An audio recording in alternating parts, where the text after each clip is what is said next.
In this tutorial, we are gonna create a web page or a navigation bar that is gonna look like as the same, and it will have four menu button options: home, blocks, contact us, and about. And on the right side, Facebook, Twitter, and LinkedIn buttons. And on hovering, we will get the changing color effect, and also it indicates a active tab. So let's jump into the code. First of all, we create the HTML boilerplate and give it a title of nav bar. We create a nav item. Inside that we will have two divs, one containing the left child, another the right. We create an unordered list inside the div, and that contains list items. I'll copy it 4 times and paste. First one home, the second one is blogs, the third item is the contact us, and the fourth item is about. We create another div with an ID right that will have all the social media links. It is again an unordered list and followed by 3 list items. The first link for Facebook, the second is for Twitter, and third we can keep, say, LinkedIn. So let's run our code into the browser. So this is our code. It's simply home, blogs, contact us, about, Facebook, LinkedIn, and Twitter. Now we want to add some styling to it. We create the style tag.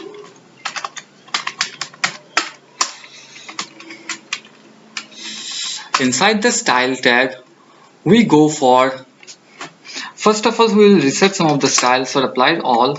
We will say the padding should be 0, the margin should be 0, the box sizing should be border box, and font family I would like to use Trebuchet MS. It is a font from Microsoft, and also I'd like to keep it a sans serif. And that's it.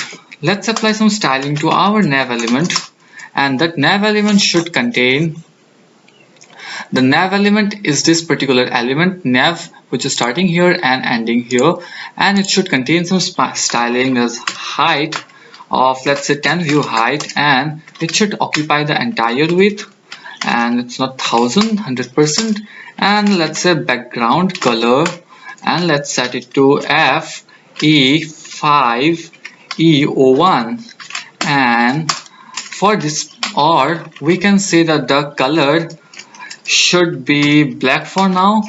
And let's check our code, and this is our nav bar we get it, but since list items are not in order, for that what we do, we just go below nav and apply some stylings.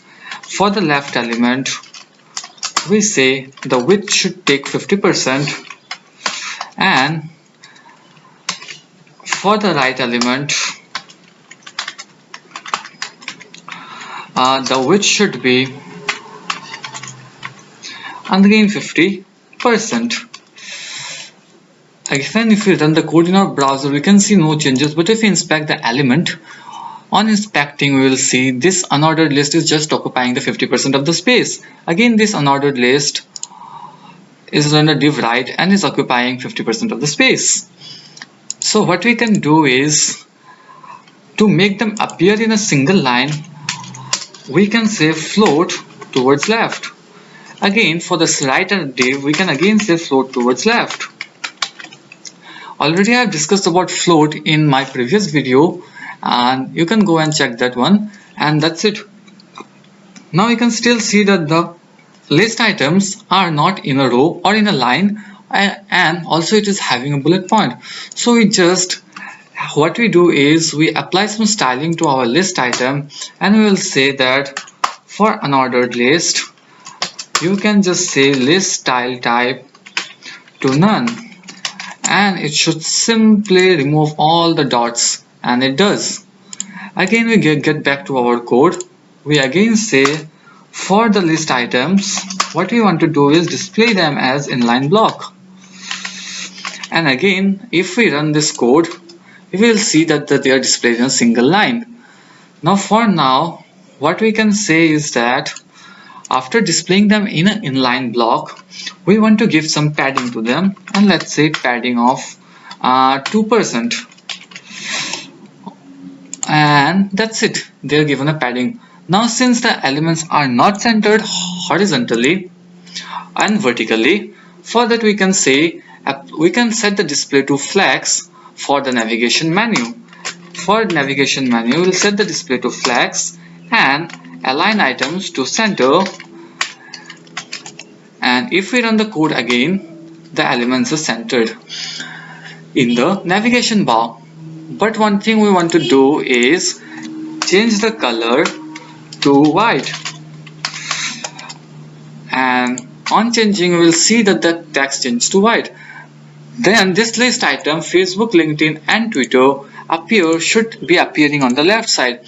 So for list items and on the left side, we'll say that the right, we'll say that text align should be towards right. And this should simply move the text towards right. And almost we're done with our navigation bar, except we can also add some more styling to it. And also we can say that like if we hover on the list items, it should change its background color to, let's suppose, 007FA8, and let's see what it happens. And on changing, we can see that it is changing the background color if we hover on the list item. Also we can give it a border radius of, let's say, 2 pixels. And if we rotate again, we can see, or if you cannot observe the changes, I will keep it as a 5 pixels. And now you can most probably observe the changes. Again, on noticing, you will here see that the cursor behavior changes to editing. For that, we can do one thing.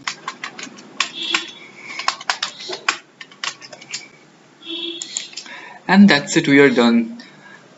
And on hitting reload, we will see that the cursor changes to pointer as we hover over it.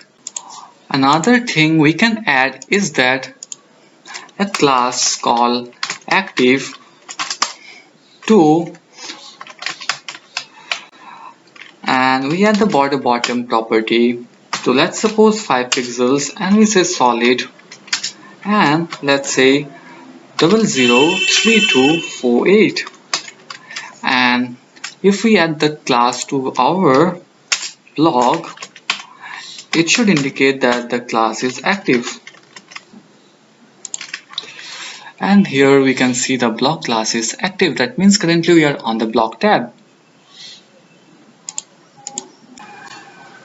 For the rest of the body, below a navbar, we will create a div and give it an ID of body. And on that body, we will say let the height be 100 viewport height and the width be 100%, and the background image should get URL, and let's say pc.jpg. And here is the pc.jpg. I have already downloaded it and stored it in the same folder as of index.html. And let's say background size to cover. And if we just hit reload, and we are done with our page.